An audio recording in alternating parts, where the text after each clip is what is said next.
What is up, guys? Rick Cacus here, and in this video we're going to be doing a little bit of housekeeping, showcasing how to get some very valuable items within the new Curse of Osiris expansion in Destiny 2 that aren't inherently obvious. A new exotic for one, and also how to unlock the new Vexified Forge weapons within this DLC. And so, let's get started.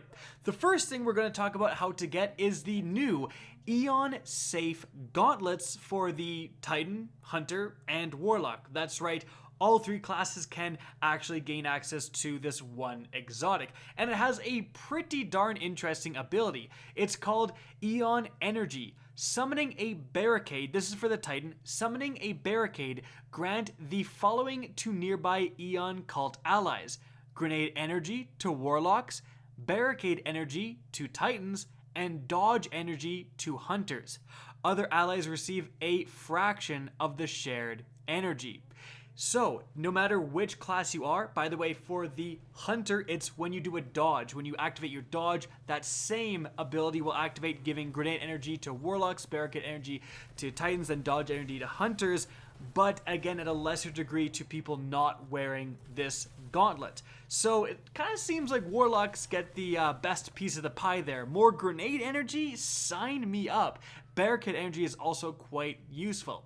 This exotic is dropping at 315, and it is awarded for simply beating the campaign of Curse of Osiris. However, you're not going to end with a screen giving you these exotics. In fact, you're going to end on Mercury. You have to go back, once you beat the campaign, you have to go back to the tower, talk to Ikora, and then she will award you with these gauntlets. Again, it's not inherently obvious. There's no glowing campaign symbol on Ikora whatsoever. She's just like blinking green, and it's something that a lot of people I think may have passed over or have forgotten to notice. So definitely go check out Ikora after you do that Osiris campaign and get these exotics. Free exotic, why not?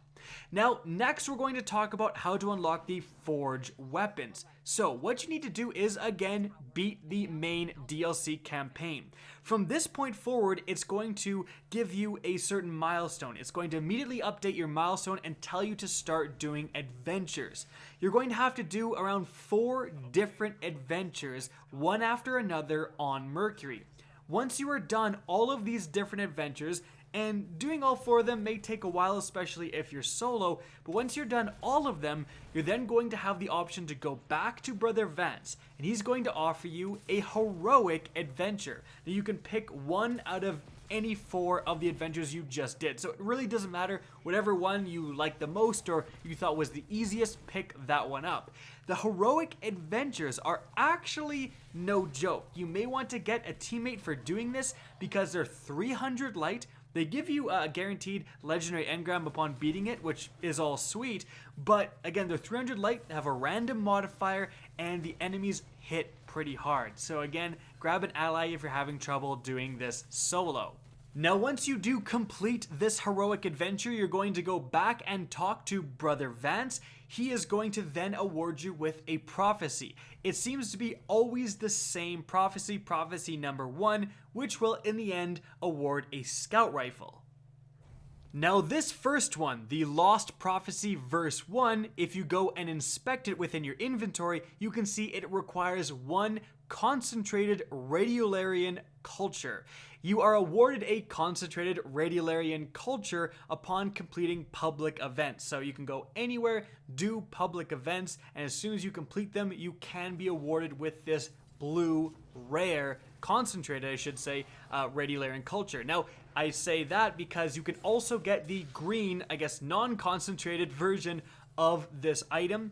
Now, you can take 10 of the green Radiolarian cultures that you get from public events, go to Brother Vance, and he will convert them to a blue, which you do need for this Lost Prophecy. It awards the green ones pretty regularly, and it randomly awards the blue one definitely less regularly. You might get lucky and get it on your first public event, or it may take you several, potentially hours of grinding. It is subject to RNG, but at least you do have a backup plan with the green ones eventually converting into the rare one. Once you do finally get this item, go back into your inventory. You have to hover over it and use it. Once you use this item, it's going to apply to the prophecy, and then you have a completed prophecy. Go back to Brother Vance, accept something from him, go to the actual forge within the lighthouse and forge your weapon. It will then give you outright the scout rifle.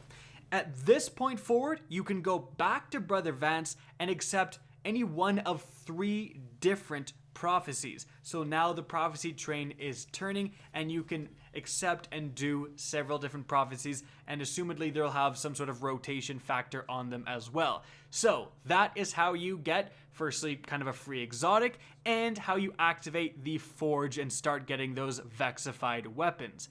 Guys, I hope you enjoyed the video, found it informative, and if you did, please remember to help me out by simply rating and especially sharing this video. If you guys want to see more Destiny 2 content similar to this, don't be afraid to slap that subscribe button.